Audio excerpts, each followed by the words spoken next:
there, it's Mary from stampingmary.stampingup.net. Thank you so much for joining me for this series of videos featuring the Garden Meadow Bundle. I'm going to make a calendar today, which seems fitting for the beginning of 2024. It's a little desk calendar that stands up like that. Very easy insert to make, and all the products featured are Stampin' Up products. So the Garden Meadow suite is actually an online exclusive. So I'm just going to bring in my tablet here. So when you go into the Stampin' Up website, you'll click on online exclusives and you'll see the Garden Meadow Bundle. It's a fabulous, fabulous stamp set and dies. This is the stamp set right here. And then it has these fabulous coordinating dies, which will cut out beautiful frame, the cute little wheelbarrow, which is what we're using today. Fabulous sentiment, every day is a fresh start. I thought that was quite fitting for the beginning of the year, and a calendar obviously. And also I've used the beautiful paper. So if I just scroll down a bit more, the Meandering Meadows paper, there it is there, as I click into it. It's absolutely beautiful, beautiful paper. All different hand painted beautiful scenes. One side is a different watercolor meadow scenes, and the other side is plain, so it coordinates beautifully for card making. And I have introduced a piece of the Gingham Designer Series paper in here as well. That little piece there is a piece of early espresso, and I used the little scalloped edge from another die set, and it is the die set, which one is it? Let me have a quick look here. It is the Zany Zoo dies. There it is there. Cute little scallop. So yeah, very cute. Let's go ahead and get this made. I'll just pop this out of the way. I have done most of the work in advance, so it's not a super long video, but I have put a link to all the products I've used in the description bar below. So we're going to start with my bases crumb cake. So I have a piece of crumb cake here. Lengthwise I just cut it in half and then folded and scored. We've got another piece here. So this one is half a piece. This one is half a centimetre shorter, narrower. That's the insert. You can use a smaller piece if you want to. It's up to you. I'm just going to fold that in half. So this is our insert piece, which is half a centimetre smaller.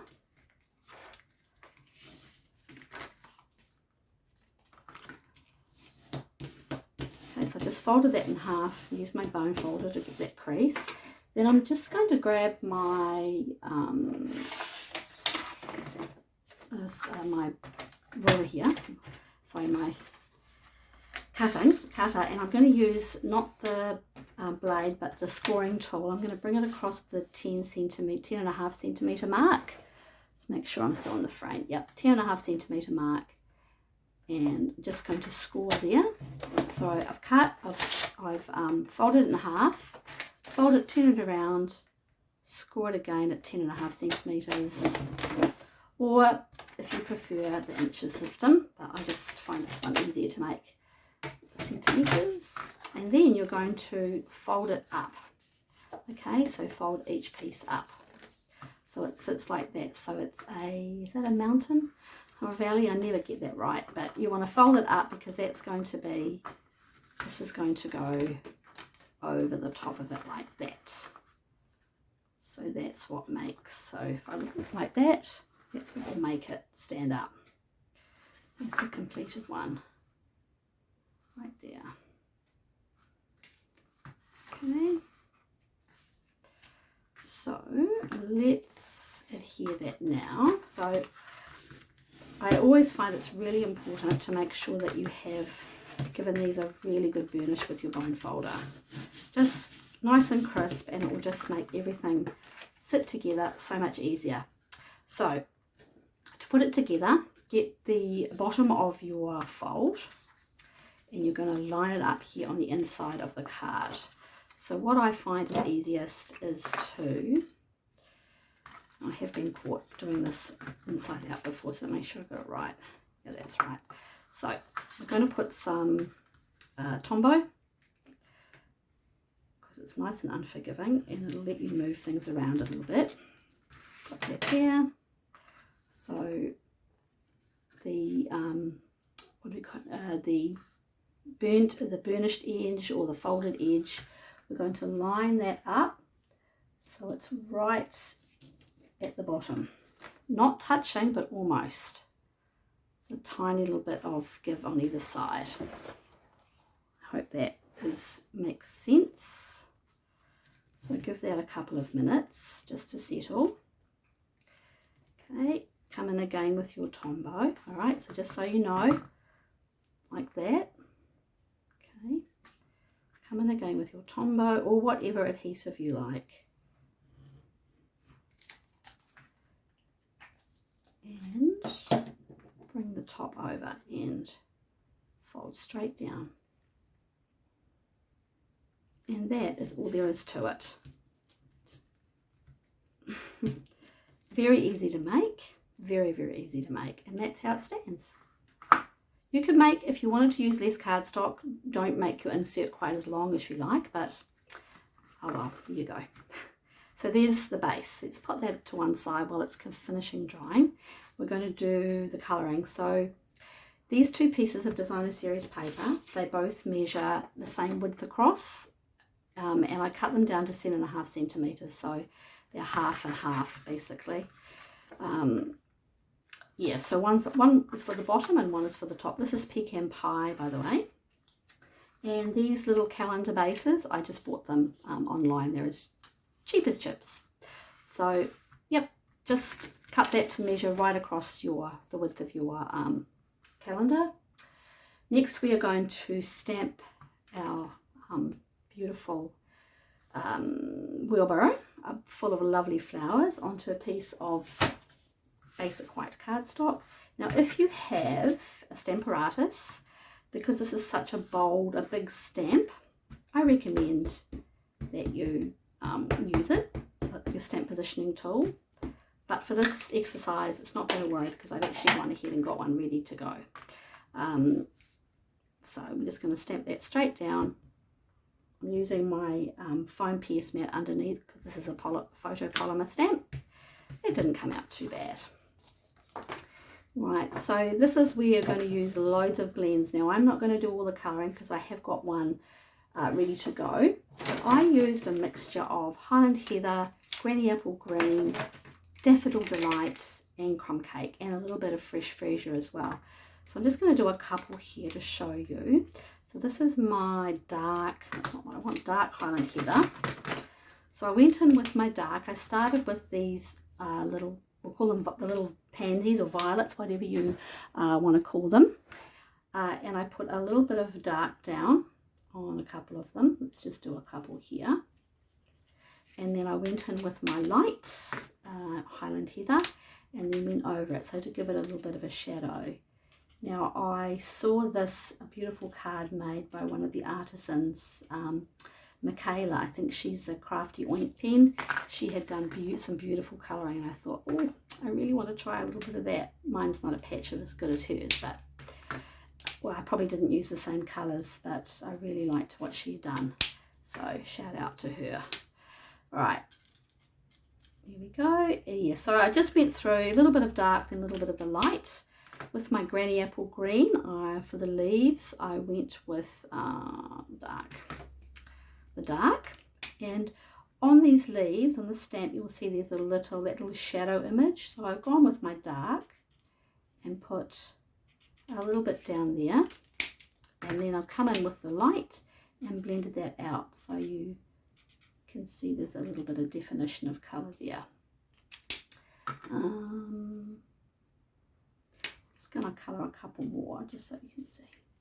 All right, so what I've done with the pretty, I don't know what those flowers are, but the pretty Daffodil Delight flowers, once again I've used my dark and I've gone and just put a little bit on the, I guess on the tops of those where you can see the line work, and then I've gone in with my light and just coloured it over.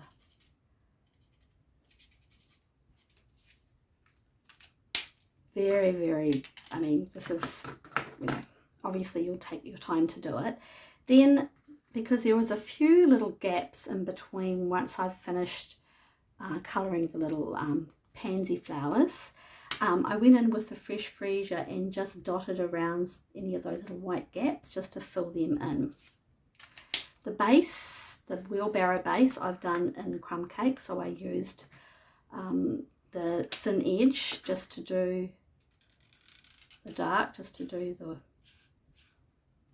legs, and then I've gone in with a little bit of dark there, and then I used my light crumb cake. Where's my light crumb cake? Where is it gone? Here it is. And I used the light crumb cake just to blend out that dark colour, just to finish that all off. Please don't follow my example of this fast blending. Take your time because it's very therapeutic. I'll just get that brush tip. There you go. And then obviously I used the darker, it would look nice in pecan pie, the darker one, just to do that tip there. I just don't have don't have the pecan pie blend for some reason. So that's pretty much the very simple version of how I did it. Then of course you're going to bring in your die. Let me grab that die and use your Stampin' Cut and Emboss machine to cut that beautiful image out, just like that. And here's one I prepared earlier. Really pretty, really simple. Highland Heather, Daffodil Delight, Garden, Granny Apple Green, crumb cake, a little bit of fresh freesia. Hope you can see the definition of the dark and the light there. Anyway, that's that one done. So I've also gone ahead and I've stamped the sentiment in pecan pie to tie in with this designer series paper. This little circle is from the Reach for the Stars dies. I think it's this 3rd size circle, and I think it just was perfect. It just fits the stamp. So we're going to be covering over a little bit of that. So if you go a little bit wonky on your colouring, don't worry, you'll cover it up. Let's put this together. Everything is dry, so let's use Tombow. Either side of this paper is great to use, but you know, you go with whatever you like. Put that on. Right, so I just like to go from the bottom edge and line up. And there we go. I made quite a few of these to go in as Christmas gifts this year, which is a great way. These are a nice way to start the year by giving someone a little calendar, I think. So I've got that on perfectly positioned. Yes, I believe so. Yep, perfect. Now for the top, I'm going to put this underneath. It doesn't really matter how much you have showing or how little you have showing because you've got plenty of room to cover over there. So just make sure I've got the, yep. I'll put this on with seal actually. Put a little bit Stampin' Seal down here. And let's get this on, whoops, on as straight as we can. Straight as possible. It's not super straight. Try that again.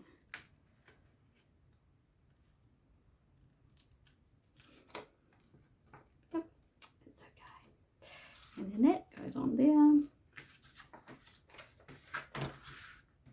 Tombow again.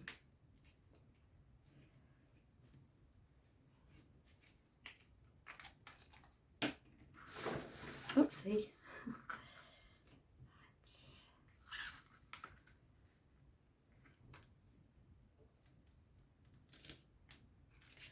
Just position that at the top so I know I've got it completely straight. Yep. I've already gone ahead and put some dimensionals on the back of my little wheelbarrow, my wheelbarrow full of flowers. Pop that on somewhere in the middle, wherever you like. And I've put 2 dimensionals on the back, on the side of the sentiment. And then a little bit of Tombow here, just to keep it. Okay. We're nearly almost done. And then just in there, every day is a fresh start. Perfect. Now to finish it off, I'm going to put a little, make a little bow from linen thread, and we have these fabulous new items. Now this is part of our new